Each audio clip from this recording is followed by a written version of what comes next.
Bonjour mes parents, verts et prudents. Aujourd'hui j'échange avec Muriel Andrieux-Semel. Muriel est directrice du pôle Transition écologique et environnement de vie à la ville de Marseille et vice-présidente de la Société francophone de santé et environnement, la SFSE. On discute notamment de comment bénéficier au mieux de l'action des pouvoirs publics, de bonnes pratiques qu'on peut appliquer en complément à notre niveau de parents, d'expositions environnementales favorables à la santé et d'autres sujets. Voilà, j'espère que vous y trouverez des choses utiles. Et je vous amène Muriel Andrieux-Semel.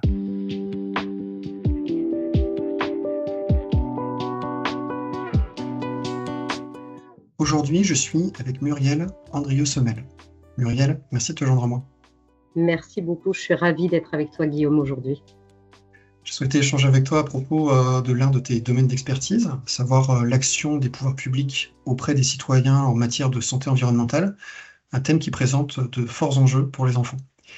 Alors avant qu'on débute, est-ce que tu souhaiterais indiquer des liens d'intérêt au regard de la thématique santé environnementale, des liens que tu penses importants que les personnes qui nous regardent aient en tête en nous écoutant échanger?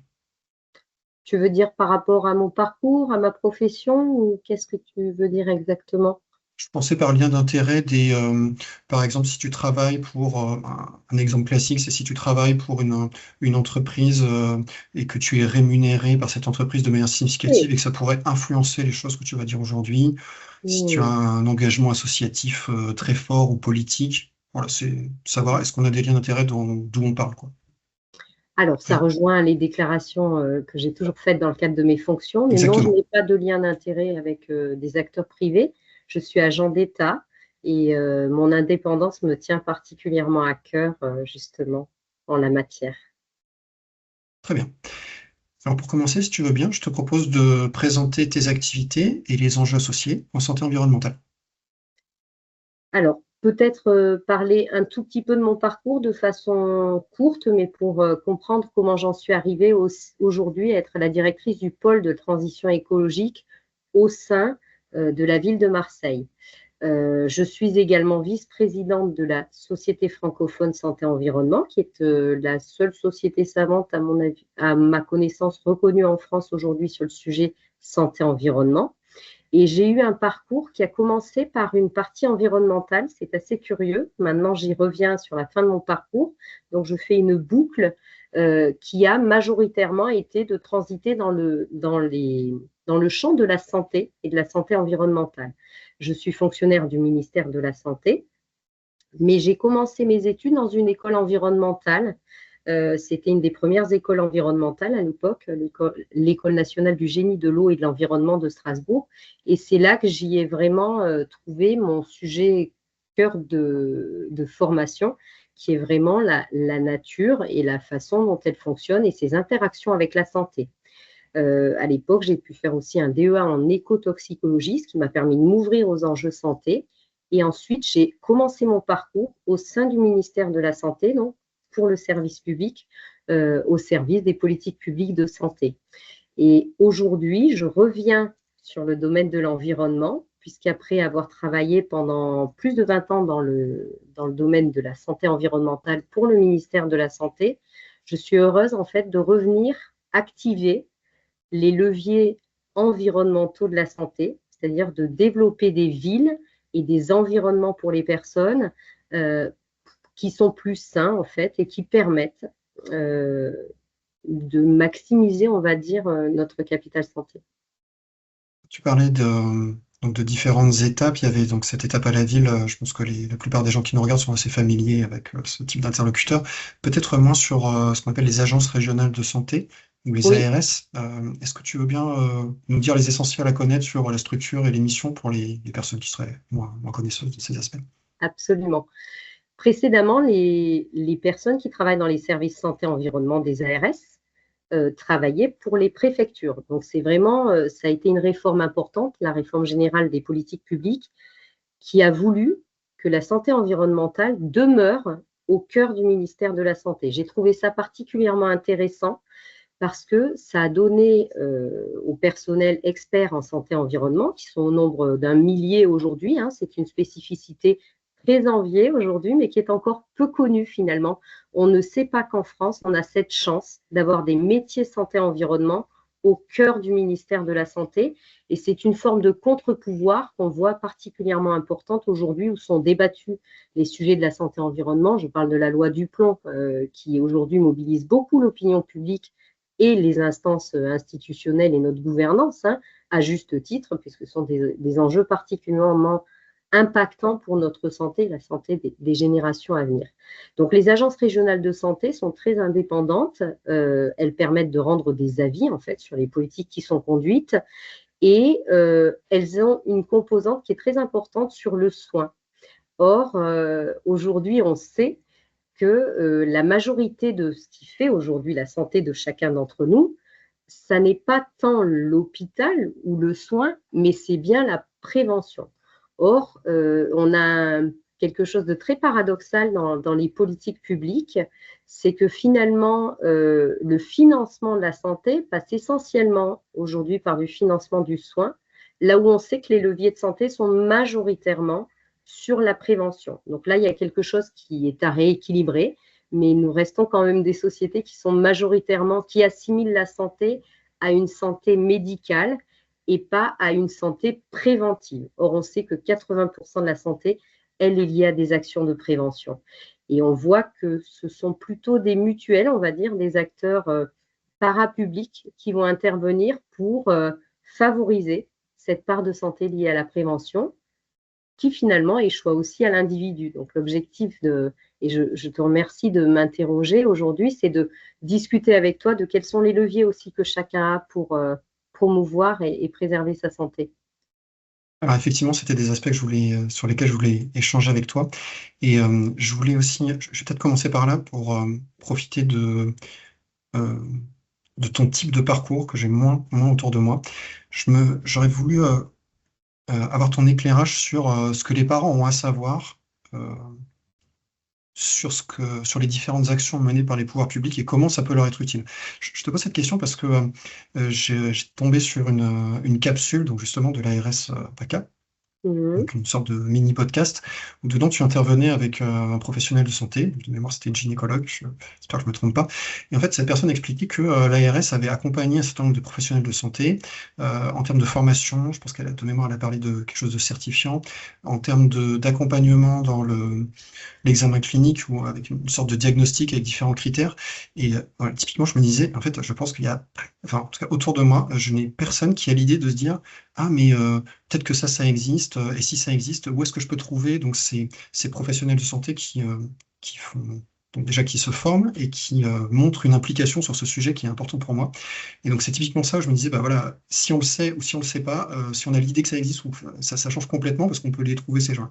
D'une manière générale, ça m'intéressait si c'est encore frais dans ta tête que tu me parles de cette action. Et d'une manière générale, de ce qui te paraît important à savoir pour des parents sur les actions des pouvoirs publics pour en bénéficier au mieux, quoi. Parce que tu disais que c'était une chance qu'on avait ces métiers-là.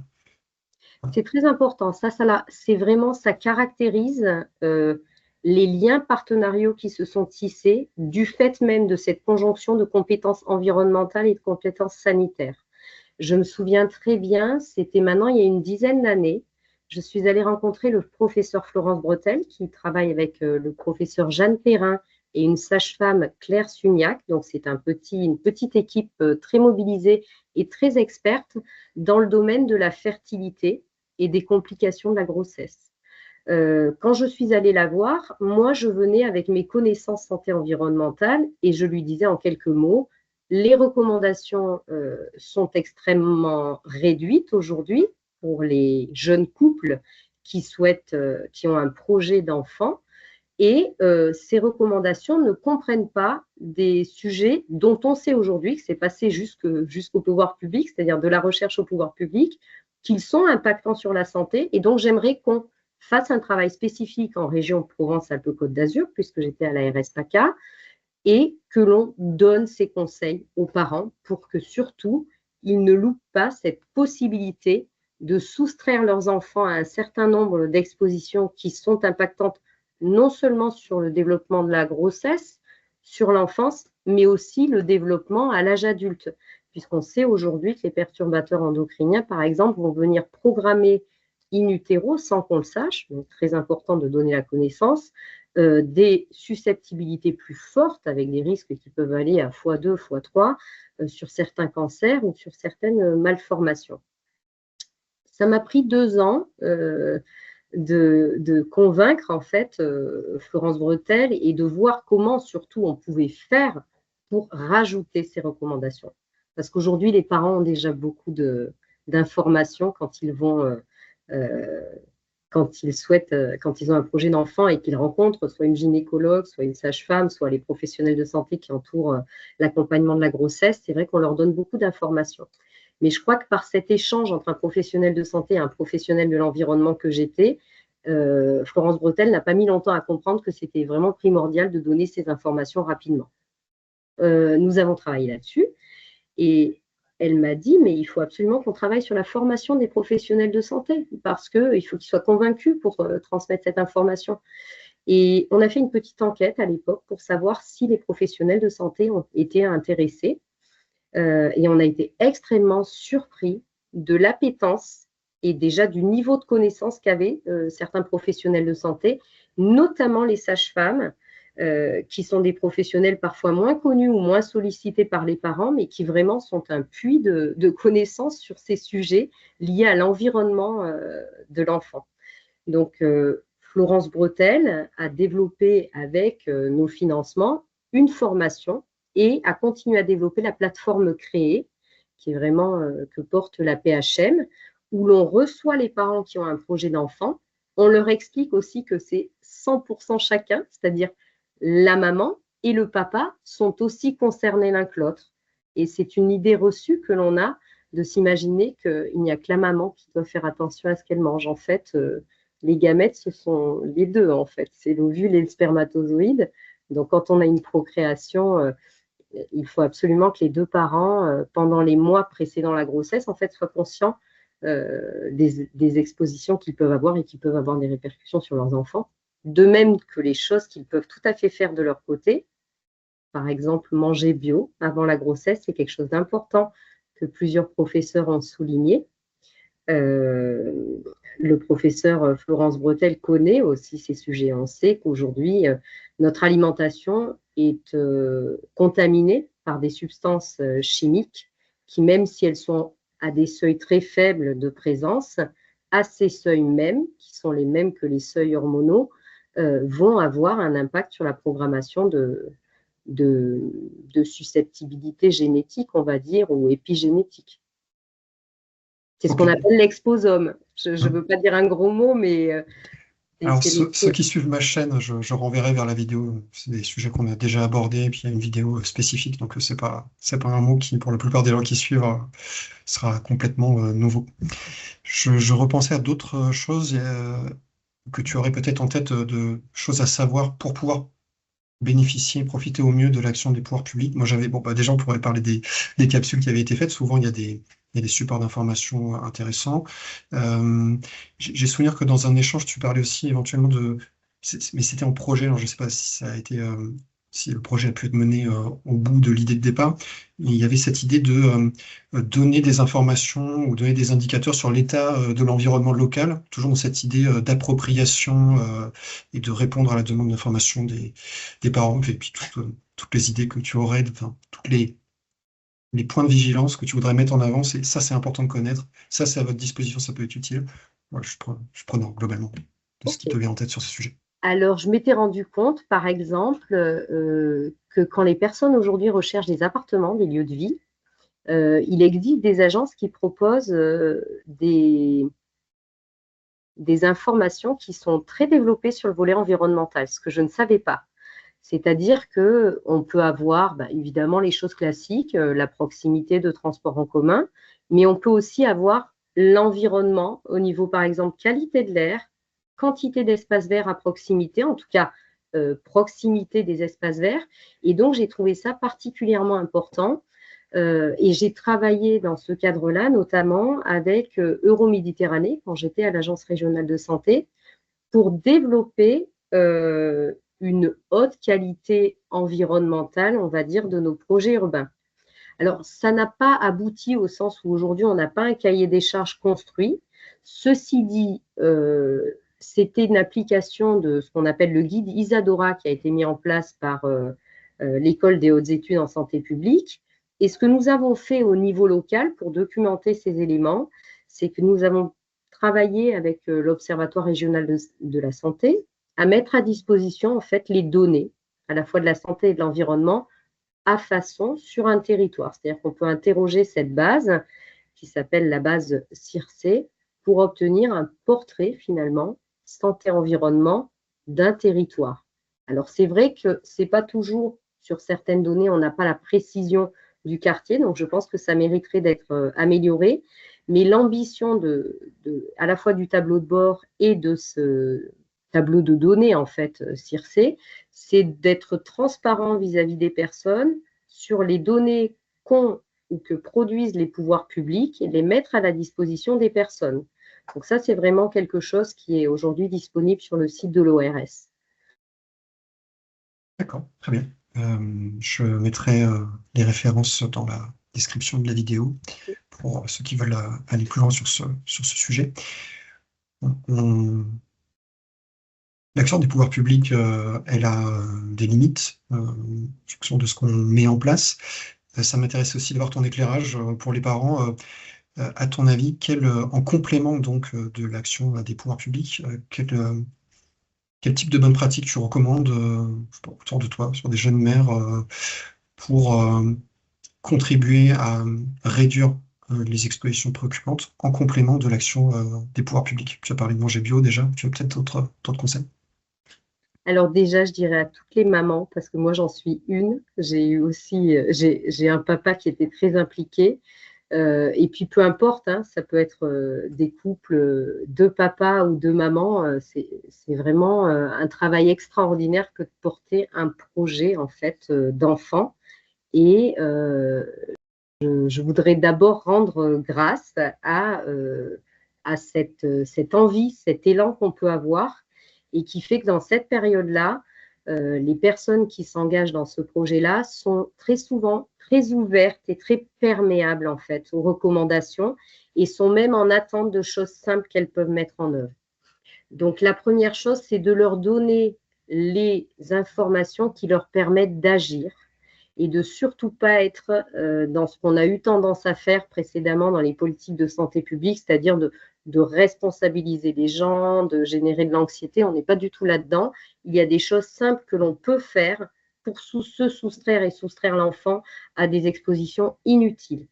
Je donne souvent l'exemple de la chambre de l'enfant. Quand on a un projet d'enfant, on va vraiment faire le nid. Il y a d'ailleurs des projets extraordinaires, Nesting, qui travaillent là-dessus et qui sensibilisent et qui font des ateliers pour les parents. Nous avions aussi financé, quand j'étais à l'Agence régionale de santé, pendant de nombreuses années, de la formation par un acteur qui s'appelait Ecoformation 84, qui était dans le Vaucluse, des ateliers de formation et d'information des parents.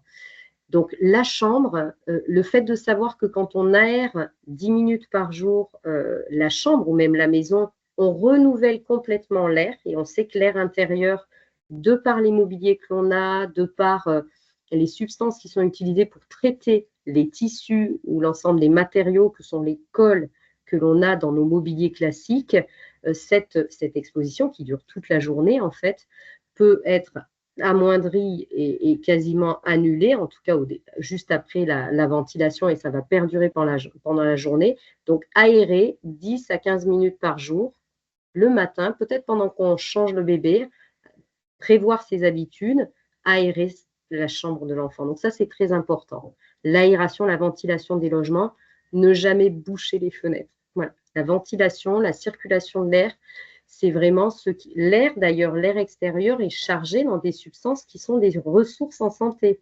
Les bains de forêt qu'utilisent les Japonais, ils sont plus en avance sur nous sur ces sujets-là.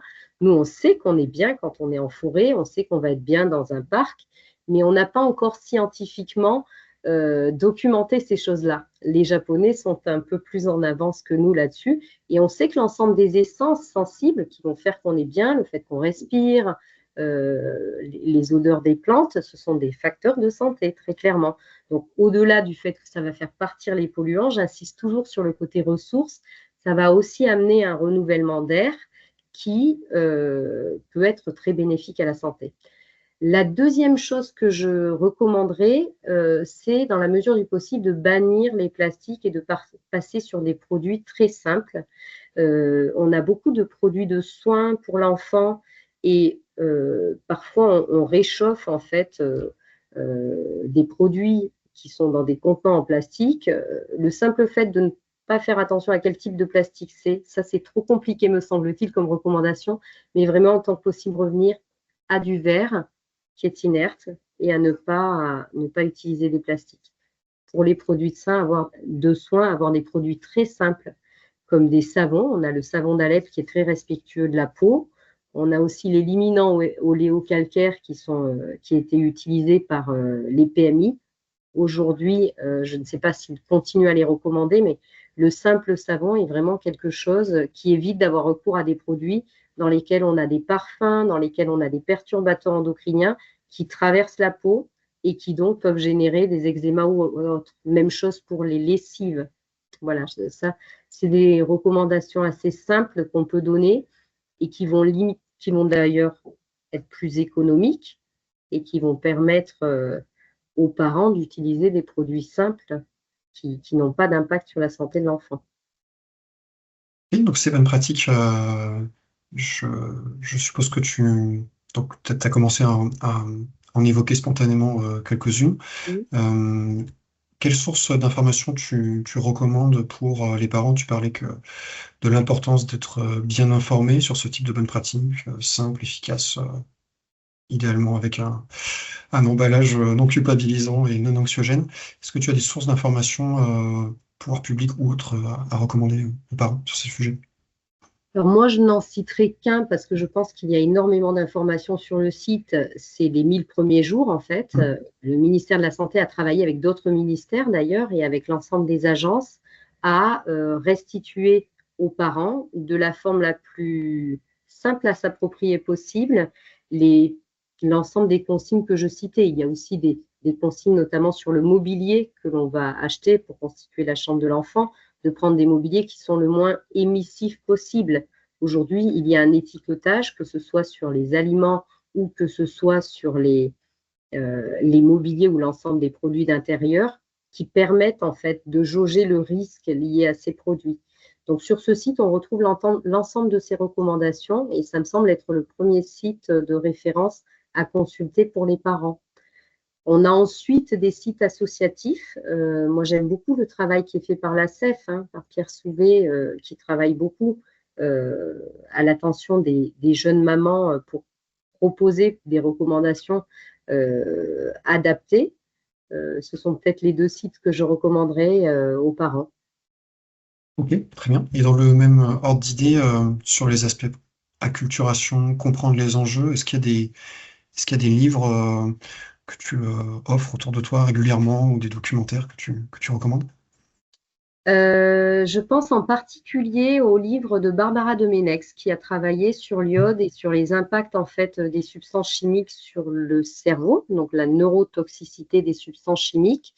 On sait aujourd'hui que notre environnement peut être toxique pour notre cerveau et notamment elle recommande quelque chose de très simple qui est de prendre du sel iodé dans notre cuisine, parce que ça va éviter en fait que certaines substances puissent impacter certains de nos récepteurs. Donc ça, c'est un livre que je recommande. Le deuxième que j'aime beaucoup, mais qui est peut-être moins adressé aux parents et qui montre la difficulté en fait de l'action publique. Je crois qu'aujourd'hui, je parlais des services santé-environnement et des personnels santé-environnement de façon élargie, puisqu'on travaille avec d'autres ministères sur ces sujets. André Aschieri, qui était le maire de la commune de Meaux-en-Sartoux, qui aujourd'hui a développé toute une offre alimentaire pour les enfants parce qu'il a pris conscience très tôt de l'impact premier de l'alimentation et de la qualité de l'alimentation sur le capital santé que l'on peut développer chez les enfants, la qualité du microbiote, qui va être en fait toute la qualité de notre système immunitaire. Cet homme-là a décrit son travail de parlementaire, donc il a été à la fois élu de collectivité, comme le sont les élus de la ville de Marseille avec qui je travaille au quotidien aujourd'hui. Et il a été également parlementaire, il a eu cette chance d'aller défendre la création de l'ANSES, et il raconte les difficultés.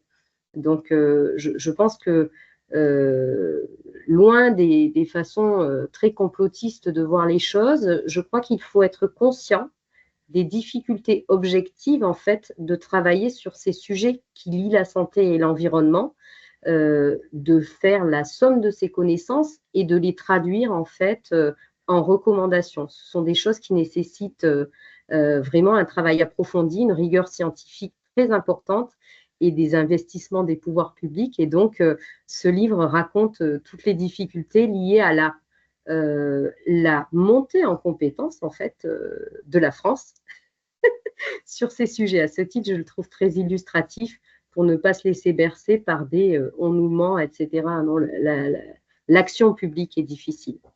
Et je crois que les gens qui travaillent dans le domaine de la santé environnementale, je parlais des sages-femmes et des médecins qui sont les premiers recours des parents dans ces moments-là, on a aussi tout un corpus associatif et des pouvoirs publics, notamment je pense à toutes les consultations qui sont mises à disposition dans des maisons de santé que les collectivités ouvrent ou bien d'autres consultations médicales. Toutes ces personnes-là sont des personnes extrêmement engagées. Le sujet de la santé environnementale, même s'il commence à avoir de l'ancienneté, c'est un sujet qui est né dans les années 80-90, me semble-t-il, peut-être 70 en France, mais c'est vraiment encore pour moi un sujet émergent parce qu'il n'a pas encore été codifié de façon satisfaisante par rapport aux enjeux qu'on connaît aujourd'hui. Oui, tu parlais des difficultés tu parlais des difficultés de l'action publique, ça me faisait penser, j'avais au micro Sébastien Denis, qui est directeur santé, environnement, travail chez Santé publique France, et lui disait que la santé environnement, il trouvait que c'était un peu du sport de combat, quoi. C'était un peu le MMA de la science, que non seulement il y a le travail, il y a un investissement sur le travail, comme tu l'as souligné, scientifique, mais une fois qu'on a un faisceau de preuves qui commence à être convaincant, qui devient de plus en plus, après traduire ça dans des mesures concrètes d'action publique, il y a encore aussi de grandes difficultés, des étapes à franchir qui sont pas simples. C'est un travail qui demande vraiment un engagement, d'être capable de conviction, de rendre les choses intelligibles, c'est-à-dire de passer de sujets très complexes à des recommandations opérationnelles et à du pragmatisme. On en a déjà parlé tous les deux en préparation. C'est très important pour moi d'être dans le pragmatisme et de donner la capacité d'agir. C'est-à-dire qu'au-delà des connaissances scientifiques que l'on produit, et aujourd'hui, le milieu de la science, c'est des choses qu'ont beaucoup souligné des associations, notamment la SFSE, dont je fais partie du bureau et du conseil d'administration. Aujourd'hui, le financement de la recherche sur ces sujets-là et l'impact que ça a sur les premiers jours de la vie, sur la question de l'impact de notre environnement, sont encore totalement insuffisantes. L'ordre de grandeur est ridicule. Il y a vraiment un effort à faire conséquent si l'on veut disposer de données qui nous permettent d'agir. Donc là-dessus, il y a un gap que l'on n'a pas encore franchi. Ok, donc finalement, on peut intégrer ça à la notion de limite de l'action publique dont on parlait. Donc on parlait de bonnes pratiques qu'on peut mettre en place au niveau individuel en complément à notre niveau de parents. Et ça m'intéressait aussi d'avoir ton éclairage sur, alors peut-être sur les bonnes pratiques auxquelles tu es particulièrement attaché. Je sais que moi, ça filtre un peu mon quotidien et des bonnes pratiques qui me paraissent très importantes, en fait, je regarde spontanément, enfin, c'est pas que je regarde, c'est dans ma grille d'analyse par défaut. Je vois si mes proches ou les gens que je croise les mettent en place ou pas, et quand ils les mettent en place, s'ils les mettent, comment ils le font, est-ce qu'ils rencontrent des difficultés. Enfin, d'une manière générale, ça m'intéressait d'avoir ton éclairage sur des conseils de mise en application ou éventuellement en miroir des écueils à éviter que tu conseillerais aux parents. Il y a deux choses dont je souhaiterais te parler et partager aux parents, c'est l'alimentation et l'activité physique, parce que je pense que ce sont deux ressources essentielles en santé. On a beaucoup parlé dans le début de l'impact des substances chimiques de notre environnement, que ce soit le bruit, etc. Je reviendrai à des choses assez simples parce qu'elles sont robustes. On parle beaucoup de performance, de robustesse aujourd'hui, et moi je penche vraiment du côté de la robustesse depuis le début d'ailleurs de ma vie professionnelle. Je crois qu'il faut donner des choses simples, efficaces et qui peuvent être mises en place dans le temps. L'alimentation, je parlais d'éradiquer le plastique, je parle de manger des choses de saison, bio, et qui sont produites à proximité. Parce que quand on a un lien avec la personne qui produit des choses, je pense aux fermes qui sont à proximité, il y a tout un relationnel qui se tisse qui a aussi du sens en termes de santé. C'est-à-dire l'environnement social est important également dans la façon dont cette mesure va être robuste. Donc, ce qu'on appelle les AMAP, hein, qui sont à proximité et qui fournissent de l'alimentation de qualité, je pense que c'est important. Idéalement, il faudrait dans les villes que l'on entoure les lieux d'éducation, que sont le Canada fait ça, hein, les lieux d'éducation. On ne met pas de fast-food à proximité des collèges ou des écoles dans d'autres pays. Ce serait pas mal qu'on le fasse en France. Donc l'alimentation, manger des produits variés, frais, de saison, je trouve que le PNNS là-dessus, qui a dit 5 fruits et légumes par jour, c'est vraiment une recommandation particulièrement efficace. Je rajouterai bio, surtout dans les premières périodes de la vie. L'activité physique, parce que je crois qu'elle apporte énormément de co-bénéfices. Le fait d'être en contact avec son environnement, on sait aujourd'hui, donc là je vais citer aussi le livre de Marc-André Sellos, Jamais seul, on est un organisme déjà pluricellulaire, mais on transporte avec nous tout un écosystème, tout un univers biologique, et il est important d'en prendre soin. Et le fait de bien manger et d'avoir une activité physique régulière qui stimule le métabolisme, qui stimule l'immunité, et qui va stimuler aussi l'excrétion en fait des substances néfastes, va être important. On l'a remarqué, plusieurs personnes l'ont observé pendant la période Covid, le fait de maintenir une activité physique contribue énormément à notre santé. Donc moi, je recommanderais aux parents, évidemment, de très rapidement aller à l'extérieur avec leurs enfants, idéalement dans des lieux de nature. On a toujours accès à des lieux de nature, hein, quelle que soit la ville, même à Marseille, qui est une ville extrêmement urbanisée. Aujourd'hui, on a des systèmes d'information qui permettent de savoir où est le parc le plus proche, etc. Aller faire sa sieste à l'enfant dans un parc plutôt que de le faire à la maison, prendre le temps de lire à côté de lui. Ce sont des choses qui sont importantes parce que ça va créer cette habitude pour le système nerveux aussi d'être dans ces lieux de calme et de ressourcement et ces lieux végétalisés. Et ça se prend très tôt. Les pédibus, par exemple, sont des très bonnes choses aussi parce qu'on se rend compte que les enfants vont prendre l'habitude de marcher avec des adultes. Il y a des échanges beaucoup plus intéressants qui se font que plutôt que d'aller en voiture.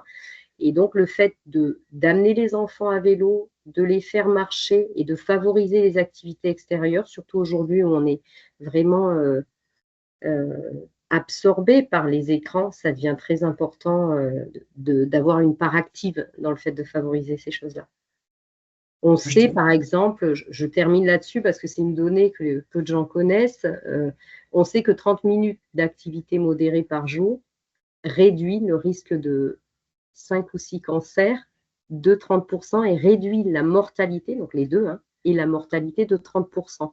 Donc, on est vraiment sur des médicaments simples, on va dire, à la portée de tous. Avec que des effets secondaires positifs. Exactement. Je vais peut-être rajouter aussi quelque chose sur lequel je t'ai entendu intervenir à plusieurs reprises, c'est parce que parfois ce qui bloque certains parents, c'est quand on est en forêt ou dans un espace de nature assez peu transformé, il n'y a pas trop de doute. Par contre, quand on est en ville, je croise encore beaucoup de gens autour de moi qui pensent qu'en fait, ça va pratiquer une activité physique. Alors, je parle peut-être pas même des jours de pic, on peut peut-être s'adapter, mais le fait d'avoir une activité physique en ville, enfin, le rapport bénéfice-risque est très, très, très, très positif. Absolument. C'est l'ORS Île-de-France qui a travaillé là-dessus, notamment sur la pratique du vélo dans des zones polluées, et qui a montré qu'en fait, les bénéfices liés à la pratique du vélo restent très supérieurs aux impacts que peut avoir le fait de faire du vélo dans un espace pollué, et ça jusqu'à 8 heures. C'est-à-dire qu'il faudrait faire plus de 8 heures de vélo continu par jour pour arriver à avoir des effets négatifs. Donc, on est très largement au-delà de ce que tout le monde fait en ville. Aujourd'hui, en tout cas, les connaissances montrent sans ambiguïté qu'il est plus important d'avoir une activité physique, même dans un milieu urbain. Et je rajouterai évidemment que la première action des pouvoirs publics, donc moi aujourd'hui à la ville de Marseille, c'est de rendre nos environnements urbains beaucoup plus apaisés pour permettre ces activités et de réduire évidemment toutes les sources de pollution qu'on a, pollution atmosphérique notamment, par la réduction de la circulation automobile essentiellement, hein, et tout ce qui est réduction des modes de chauffage au bois l'hiver qui vont contaminer et créer cette bulle de particules qui génère de l'asthme, notamment chez les enfants. Donc oui, il faut réduire la pollution, mais ça ne doit pas faire oublier que la première des règles, c'est vraiment de bouger. De bouger, c'est vraiment un facteur de santé essentiel. Et donc, il n'y ait pas de doute chez les parents sur le fait qu'il sera toujours mieux de sortir de chez soi et d'aller dans un espace de nature à proximité que toutes les villes développent.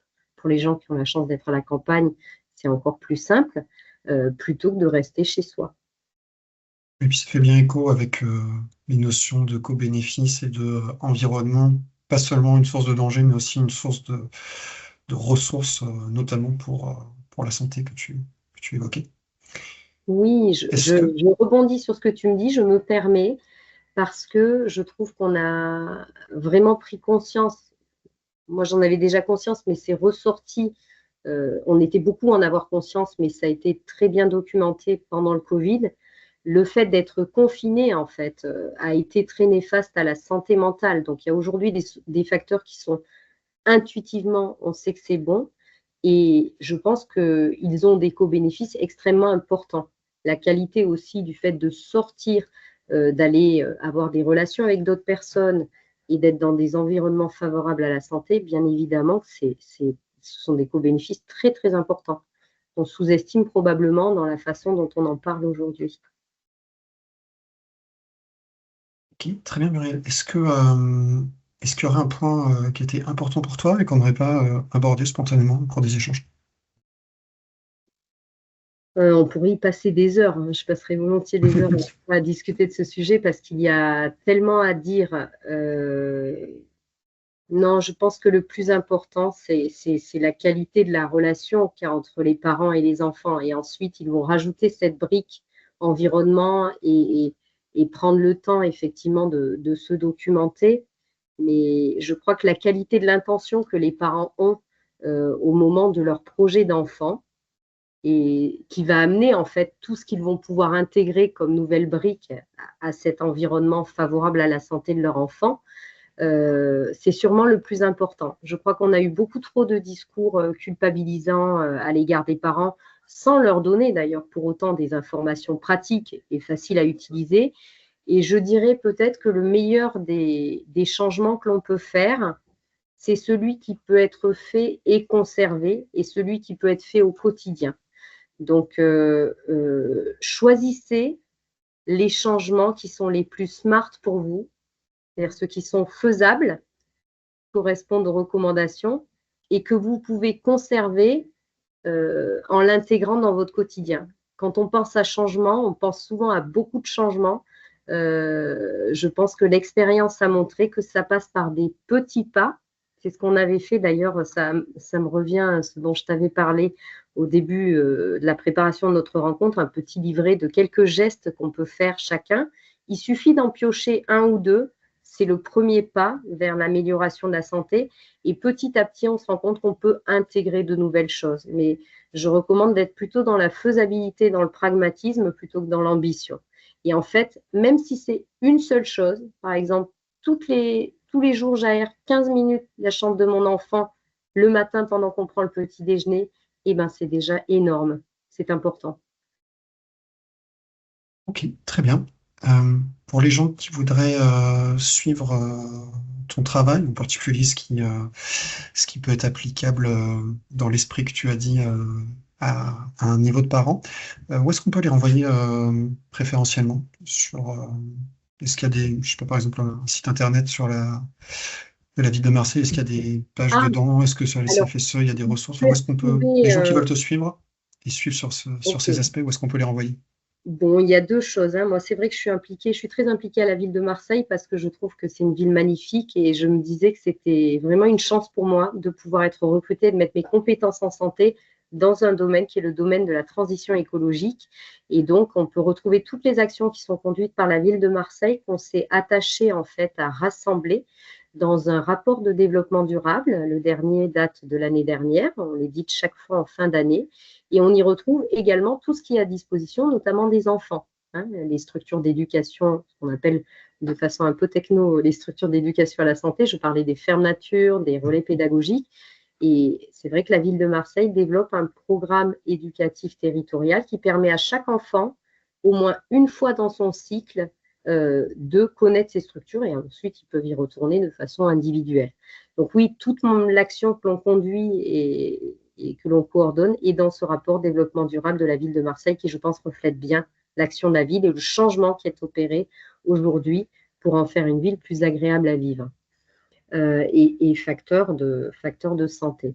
La SFSE travaille beaucoup sur ces sujets de santé et d'environnement et sur le lien avec les enfants, notamment au microbiote, au travers de l'évolution de nos systèmes alimentaires, et cette année, donc, le congrès qui se tiendra à Montpellier portera sur l'évolution des systèmes alimentaires. Donc, c'est du 23 au 25 novembre. Et la SFSE, son objectif, c'est à la fois de faire passer la connaissance vers les acteurs et les parents. Ça me fait penser que je vais leur signaler qu'il faudrait qu'on fasse quelque chose de spécifique pour les parents. Effectivement, on n'a pas de rubrique spécifique pour les parents. C'est quelque chose avec lequel je vais repartir de ton émission. Je te remercie d'avoir attiré mon attention là-dessus. Et en tout cas, ce congrès, il est ouvert au grand public. Et on prime chaque année au travers de ces congrès des initiatives d'associations, notamment je pense à l'association Safely qui intervient dans les crèches et qui va sensibiliser les parents et les personnels de crèche à l'ensemble des bonnes pratiques, comme tu disais, des bons gestes qui peuvent être faits pour optimiser et pour améliorer la santé des enfants. Donc oui, ce sont les deux compléments que je peux te faire. Très bien, je mettrai les références dans la description de la vidéo et dans l'article de blog associé. Muriel, un grand merci pour l'apport de connaissances utiles, les bonnes pratiques intéressantes, et je te dis au plaisir de te croiser en vrai à l'occasion.